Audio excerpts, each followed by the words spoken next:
Salut tout le monde, alors aujourd'hui dans cette vidéo je vais rebondir sur un fait d'actualité plutôt récent. Je pense que vous le devinez assez facilement grâce au titre de la vidéo. Je vais rebondir sur le suicide d'une interne. Malheureusement ça s'est passé la semaine dernière, c'était dans la subdivision dans laquelle je travaille, donc c'est-à-dire celle de Lille. Apparemment ça concernerait une interne du CHU. Moi je ne travaille pas là-bas, je suis dans un hôpital de périphérie, mais j'ai été rapidement mis au courant à travers internet, les réseaux sociaux et grâce à un communiqué de presse qui avait été fait justement à la suite de cet événement. J'ai vite voulu réagir, d'accord? J'ai vite voulu réagir en donnant justement mon ressenti, mon avis sur la question, mais je me suis dit qu'à chaud, c'était pas une bonne idée. Déjà, par respect par la personne concernée, hein, parce que voilà, je pense que si la famille, etc., il y a un deuil qui doit se faire et il ne fallait pas faire du bruit, du sensationnel par rapport à la situation. Donc laissons un petit peu les choses se calmer. Après, on en reparle tête posée.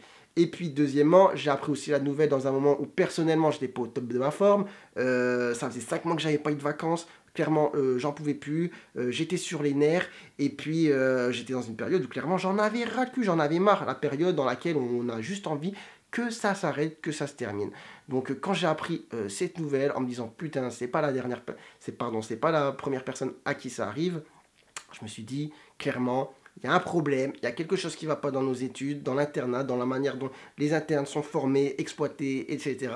Il faut qu'on en parle. Je voulais en parler tout de suite, mais j'étais énervé, d'accord? Donc je me suis dit, souffle un petit peu, attends hein, que ça se tasse un petit peu, et puis t'en parleras pour faire quelque chose de constructif, d'utile. Ça sert à rien d'être dans l'émotion. Il y a quelque chose de grave qui s'est passé. Il y a un problème. Le problème, il faut l'identifier et puis faire en sorte de pouvoir apporter quelque chose justement pour résoudre le problème. Donc aujourd'hui, cette vidéo, c'est la vidéo de quoi, de qui? C'est la vidéo d'un interne, d'accord, qui s'est senti concerné et qui se sent concerné par ce qui s'est passé et qui veut faire en sorte que les choses bougent dans le bon sens pour éviter que ça se reproduise.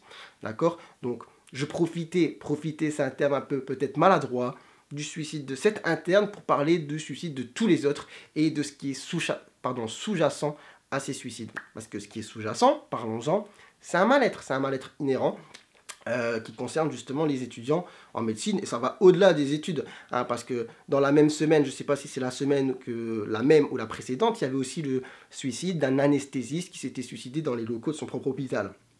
Bon, enfin bref, je reviens sur les faits. On m'a rapidement sollicité via les réseaux sociaux, déjà pour me dire qui c'était, qui était la personne, qu'est-ce qui s'était passé. Donc même si je savais qui c'était et pourquoi, je ne vous l'aurais pas dit, c'est quoi cette volonté d'être tout le temps justement dans sensationnel, savoir les détails. S'il y avait eu des images, les gens auraient voulu voir les images. C'est n'importe quoi, c'est quoi cette manière de fouiner comme des rats? Un peu de respect, un peu de pudeur. Si j'avais su, je ne vous l'aurais pas dit. Deuxième chose, de toute manière, je ne connaissais pas la personne. Et troisième chose, comme s'il y avait une manière aussi d'avoir une indignation sélective et de dire oh là c'est grave parce qu'il y a tel contexte, là ça allait moins. Non, il y a quelque chose de grave. Une interne se suicide. C'est pas le premier. C'est diratrice, mais ce sera peut-être pas le dernier. Il y a un problème, soulevons-le, parlons de ça et parlons pas de quelque chose pour faire du buzz et pour juste faire du sensationnel. Donc, après ces questions, voilà, j'ai été sollicité aussi par des médias, via justement les réseaux sociaux, m'a posé la question de pourquoi. Pourquoi? Qu'est-ce qui se passe? C'est pas le premier, c'est pas le dernier, il y a un truc qui va pas. Il n'y a pas qu'un truc qui va pas, il y en a plein des choses qui vont pas. Donc, dans le cas présent, je ne sais pas moi pourquoi l'interne s'est suicidé, d'accord? Mais, s'il y a quelque chose qui est évident, c'est qu'il y a un dénominateur commun à tous les suicides d'internes. On ne peut pas le nier. On peut pas le nier. Il y a des conditions de travail qui sont à revoir. Et il y a des méthodes de formation qui sont à revoir. Et il y a un encadrement aussi sur le plan, on va dire, psychologique, qui est carrément à concevoir en fait. Parce qu'il n'existe pas. Les études de médecine, c'est pas les plus faciles, c'est pas les plus courtes. Et on entre dedans très jeune, hein, la plupart du temps. D'accord? Vous faites votre bac. Si vous voulez faire médecine, vous entrez dedans. Il y a directement le concours hein, qui sera supprimé. Ça ne veut pas dire que ce sera d'autant plus facile, mais le concours de première année, vous le connaissez, même si vous n'avez pas fait médecine, vous en avez entendu parler, dire que c'est une boucherie ce concours. Donc, qui est parfois très mal vécu, surtout qu'il faut savoir que quand on est dedans, pour 95% des gens, on n'a pas la maturité de quelqu'un de 35-40 ans. Non, on y arrive, on a entre 16 et 20 ans. Donc voilà, il faut vivre la pression du truc, etc. Une fois sorti de ça, et après, il y a d'autres années. Les années s'écoulent et il se passe des trucs difficiles. Par exemple, deuxième année, qu'est-ce qui se passe? Si on parle uniquement, par exemple, d'un événement qui est ponctuel, mais de la dissection des cadavres, d'accord? Tout le monde sait, deuxième, troisième année, on est confronté justement dans les salles d'anatomie, etc., à des corps, à des corps qui sont morts. On arrive dans une salle, on a quoi, 18, 19, 20 ans. Pour certains, on n'avait jamais été confronté à la mort. Et là, bim, on voit 20 corps, il y en a qui ont les têtes coupées. Et nous, on doit s'approcher, les disséquer, etc. Après ça, est-ce qu'on a un petit débriefing, un psychologue avec qui parler? Est-ce que tu as bien vécu le truc? Est-ce que tu as bien encaissé? Est-ce que tu es prêt à revivre la chose? Non, allez, continue. Continue, continue. Et après, c'est l'enchaînement aussi. On arrive avec toujours la pression des examens rattrapage, qui est commun à pas mal de cursus, hein, j'entends, hein, mais là, je vais vous parler de médecine, hein, de ce que je connais. Donc, pareil, la pression, t'enchaînes à côté de ça. Les stages arrivent, tu deviens externe, tu fais des stages à l'hôpital, tu vis des choses qui sont aussi parfois très difficiles à encaisser par rapport à toi, ton vécu, ta personne, ton tempérament, ton âge. Je reviens sur la mort. La mort, c'est pas quelque chose de simple à vivre, à encaisser. Et puis on n'est pas tous les mêmes, on est différents dans la manière justement de percevoir, d'encaisser et de digérer certains événements. Donc moi je vous prends un exemple, le premier qui me passe à l'esprit.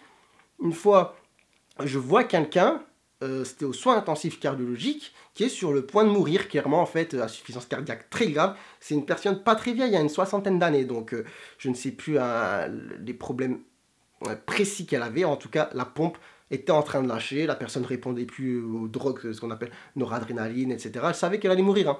Donc voilà, je peux vous dire qu'elle n'était pas en train de bien le vivre, elle avait toute sa tête, elle était affolée, très angoissée, donc j'entendais crier j'ai pas envie de mourir, j'ai pas envie de mourir, j'ai pas envie de mourir. Pas trop de famille, juste une nièce. La personne demande à ce qu'on l'appelle, la nièce arrive. Pareil, en pleurs, elle se jette dans les bras de ce monsieur qui sont tous les deux en train de pleurer. La personne va mourir dans les heures qui viennent. Et là, on me dit tu peux rentrer chez toi. Ok, je rentre chez moi, sauf que clairement, sur le coup, j'étais choqué, quoi. J'ai pas bien vécu le truc.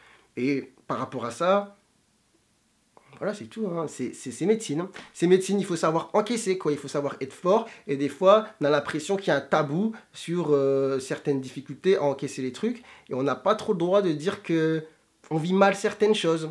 C'est tabou, ça fait fragile. Et là, c'est une situation parmi d'autres. Moi, entre guillemets, la chance, c'est pas pour me le raconter que je dis ça, c'est que j'ai mal vécu le truc sur le coup. Après, voilà, j'ai fait ma nuit, le lendemain, c'est tout, je passe à autre chose. Mais il y a des personnes qui vont ruminer.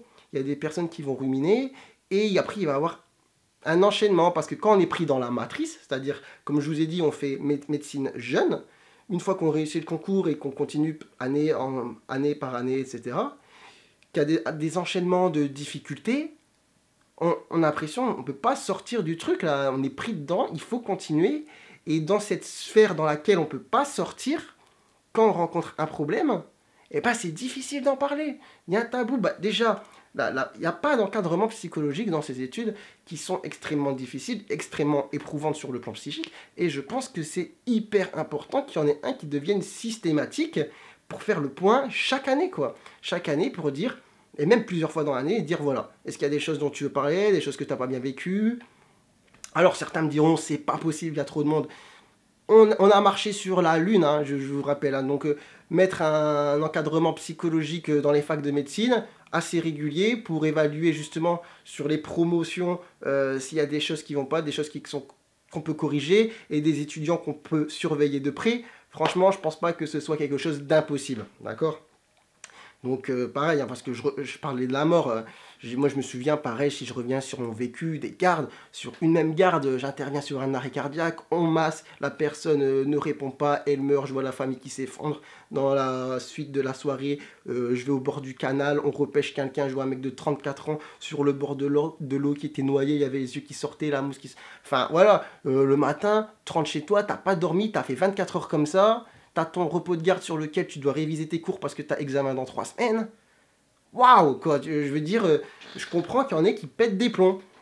Et pour certains, ce qui va m'énerver, ce qui va m'agacer, quand je disais qu'il y a un tabou autour de comment on vit les choses, c'est qu'il y en a qui vont dire c'est le métier, hein. Donc, ouais, c'est le métier, on est d'accord. Et en gros, ce que ça sous-entend, c'est soit t'es fait pour, soit t'es pas fait pour. Et ça, c'est une énorme connerie. Pourquoi? Je vais prendre un exemple simple. Il y en a, et j'en connais, des gens qui supportaient pas trop la vue du sang au début des années médecine, alors qu'ils veulent faire médecin. Et ben, ils se sont familiarisés avec le truc. Il y en a pour lesquels ils sont devenus chirurgiens. Hein, il y a des chirurgiens qui ont fait pendant leur externat des malaises au bloc. Et pourtant, c'est pas ça qui les a justement empêchés de faire leur métier. Pourquoi? Parce qu'après, il y a eu un apprentissage, une manière d'apprendre à gérer ses émotions, à gérer aussi ce qui est en train de se passer, de rationaliser les choses, d'avancer, etc. C'est l'encadrement, c'est l'apprentissage, c'est le temps qui fait ça. En médecine, c'est pareil avec les événements psychologiquement, psychiquement difficiles à encaisser. Moi, je pense que c'est normal qu'il y en ait qui supportent pas, en tout cas qui vivent mal les premières fois, et que ça laisse parfois des séquelles, des événements aussi durs à supporter. Mais je pense que si on veut être au top du top, si on veut que la France soit, voilà, porte les meilleurs médecins, etc., on peut concevoir un encadrement qui soit au top du top et dire c'est pas une question de t'es né pour faire ça ou t'es pas né pour faire ça. Tu veux faire ça? On a besoin de médecins. On va te prendre un petit peu par la main au début. On va t'encadrer. Alors, tu as du mal à encaisser ce qui vient de se passer. On va faire un débriefing. On va en parler. Et voilà comment tu vas apprendre à gérer les situations. Et plus tard, tu seras un super médecin qui pourra à la fois gérer des événements psychologiquement difficiles à encaisser et à la fois rester quelqu'un d'empathique et pas quelqu'un de blasé pour qui... voilà, la maladie, la mort, ça ne veut plus rien dire. C'est juste des chiffres. Non.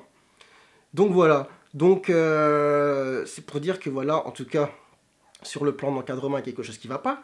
Après, sur le plan de l'internat, je regarde si la vidéo ne s'éteint pas, excusez-moi. Sur le plan de l'internat, il y a trop de choses qui vont pas. Il y a trop de choses qui vont pas. Là, je veux parler de trucs qui existent depuis des millénaires, en gros. Et certains répondront sous cette vidéo en disant « ça existait avant, je l'ai fait, on s'en plaignait pas, on n'a rien à foutre ». Donc, par exemple, les gardes de 24 heures. Les gardes de 24 heures, c'est quand même une aberration. Quoi travailler 24 heures non-stop, encore, travailler 24 heures non-stop, pas assis derrière un bureau, quoi. Travailler 24 heures non-stop, à faire le médecin, à être dans la pression, à être dans le stress, à gérer des trucs difficiles, à avoir, comment dire, nécessiter une certaine voilà, concentration, réflexion, qui en face ne soit pas perturbée par le manque de sommeil, etc. Et en plus, ce qu'on sait très bien, c'est que tout le monde justement est passé par là. Quand tu fais tes 24 heures de garde en tant qu'interne, c'est pas à 1h du matin, bon allez, moi je vais me coucher, tu m'appelles s'il y a un problème. Et là, je suis pas en train de blâmer les chefs qui font ça, parce que c'est pas eux le problème, c'est juste le système. Donc quand le chef lui va se coucher à 1h du matin, l'interne, lui qui est là depuis 8h30, il va finir la nuit. Alors, soit il est tout seul, soit ils sont à deux. Voilà, et ils se débrouillent. Donc, moi, j'ai fait des gardes où, bah voilà, je connais ça, le chef se casse.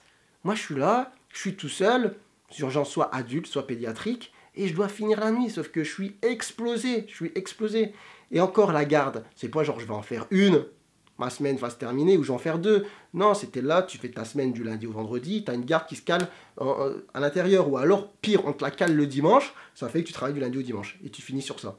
Tu récupères ton lundi et tu reviens bosser et tu réenchaînes. Impossible. Après, pareil, voilà, le niveau de responsabilité qui est énorme. Vous me direz, c'est le métier, il faut apprendre. Sauf que voilà, quand tu es dans l'apprentissage, dans la formation, il y a un moment, pareil, il faut encadrer un petit peu plus. Il y a des stages qui manquent d'encadrement. La charge de travail sur la semaine, normalement, on est censé travailler 48 heures. 48 heures par semaine en tant qu'interne, clairement, c'est difficilement respectable. Hein, quand on sait qu'une journée, on va dire type, je pense que dans la plupart des hôpitaux, c'est comme ça pour tous les internes, 8h30, 18h30, tu fais ça du lundi au vendredi, tu cales une garde dans la semaine, pour peu que tu sois d'astreinte le samedi matin, tu fais des semaines qui pètent le compteur, d'accord? Et après, dernière chose aussi, le comportement de certains chefs. Là, je ferai carrément une vidéo là-dessus parce que personnellement, j'ai vécu des trucs qui m'ont choqué, mais je me suis toujours dit que j'attendrai la fin de mon internat pour en parler. Il y a des chefs qui sont des vrais... Voilà, je vais pas dire le mot pour pas avoir la vidéo censurée, mais vous comprenez de quoi je veux parler. Il y a des chefs qui se comportent comme des enfoirés avec leurs internes, sachant que c'est une période très difficile, que souvent les internes peuvent avoir un mal-être. Il n'y a rien qui est fait pour aller dans le bon sens, pour justement les aider. Ils sont là pour les enfoncer, pour les détruire. Et clairement, ces mecs, ou ces femmes, sont complices de ce qui se passe, d'accord? Donc, ils sont complices. Moi, j'ai vu des gens, même moi, j'en ai fait partie, qui sont pas bien. Et tu vois, le chef, il le sait très bien. Mais lui, ça le fait rire, tu vois, ça le fait rire. Il en a absolument rien à faire. Donc, il continue. Alors, soit t'es fort, soit t'encaisses, soit t'es pas fort. Enfin, c'est pas un blâme, hein, mais ça peut très mal se passer. Et après, le mal-être, je parlais du mal-être, parce que je disais, le suicide, c'est la conséquence gravissime de ce mal-être. Mais il y en a qui... je vais vous dire un truc choquant. J'ai déjà fait une garde avec un interne qui picolait. Voilà. Donc c'est grave. Lui, je le blâme pas, tu vois. La personne était malade. Mais les gens savaient. Je savais qu'elle était pas bien. Et qu'est-ce qui était fait dans le bon sens pour essayer justement de l'aider, etc. Je sais pas. Vous savez, quand tu es interne et que toi-même, tu galères à finir ta garde, à finir ta nuit, qu'il y a des internes que tu vois une fois, je sais pas moi, toutes les 3 semaines, parce que ce jour-là, tu tombes tes 2 gardes avec lui ou avec elle. Voilà, tu le connais le temps d'une nuit, après il disparaît, tu vois, de ton visage dans la... Surtout si tu travailles au CHU et que tu es dans un putain d'hôpital immense qui a je sais pas combien d'internes, tu fais une garde à jour avec un tel, par exemple la situation que j'évoque, après il disparaît, hein. Mais sauf que tu as vu un truc quand même qui t'a choqué. Et tu sais qu'il y en a qui sont pas bien, il y a des internes qui déprivent, il y en a qui boivent, il y en a qui pensent au suicide, il y en a qui se suicident. Il y a quelque chose qui va pas avec tout ça. Il faut faire en sorte de trouver des solutions. Donc, pourquoi j'ai fait cette vidéo? Pour rebondir sur le sujet. Que dire, le suicide d'interne, ça existe. Ça existait, ça existe encore. Et je pense que ça existera aussi dans les temps qui viennent. Est-ce qu'il y a quelque chose qui est mis en place pour éviter tout ça, pour soulever les problèmes et pour faire en sorte que ça n'arrive pas? Je ne pense pas. Je pense qu'il faut mettre concevoir un soutien psychologique sur tout le cursus médical, d'accord, qui soit régulier et qui puisse évaluer justement si ça va, si ça va pas, s'il y a des étudiants ou des internes qui doivent être suivis de près. Qu'il y a des mesures qui concernent le travail des internes qui doivent être prises pour que ça change. Il y a comportement de certains chefs avec leurs internes qui doivent être pointés du doigt, qui doivent changer. Parce que quand tu es interne, c'est difficile, surtout quand tu es bloqué dans ton stage de 6 mois, tu dois valider ta maquette, tu dois pas te mettre à de tes chefs. C'est difficile de dire lui c'est un connard, d'accord? Mais voilà, c'est aux chefs entre eux de se dire s'il te plaît, là t'arrêtes parce que ça met mal à l'aise ce que tu es en train de faire. Et que dire? Bah voilà, je pense que c'est à peu près tout, hein. J'ai peut-être oublié des trucs, mais je pense que le message principal est passé. Voilà, je vais pas trop réagir sur le coup de l'émotion. Finalement, je pense que j'ai été un petit peu pris en parlant dans la vidéo. Mais le message principal que je voulais passer est passé, hein. Donc c'est pas pointer du doigt une situation particulière et dire là, il y a des coupables. Non, c'est pointer du doigt un problème, un grand problème général. Pointer ce qui va pas, trouver des solutions et faire en sorte que le message passe. Et si je finirai par un truc, écoutez-moi bien, si vous vous sentez pas bien, bah écoutez, s'il vous plaît, parlez-en, trouvez quelqu'un de confiance à qui vous pouvez justement vous confier et qui lui, avec la tête froide, pourra essayer de vous aider à trouver des solutions, parce que quand vous êtes dans l'emprise de votre mal-être, c'est difficile, en tout cas pour vous, de trouver comment faire pour que ça aille mieux. Souvent justement, vous ne voyez pas la solution. Parfois ça finit comme ça, ou alors vous trouvez refuge dans les substances, l'alcool, cannabis, etc. Donc parlez-en. Il y a forcément quelqu'un dans votre entourage qui mérite votre confiance, vous lui dites, et lui, il se chargera de faire en sorte de trouver des solutions. Voilà, tout ce que je peux vous dire. Sur ce, ciao ciao, à bientôt. J'espère pour de nouvelles vidéos un peu plus joyeuses. Et puis voilà, bye.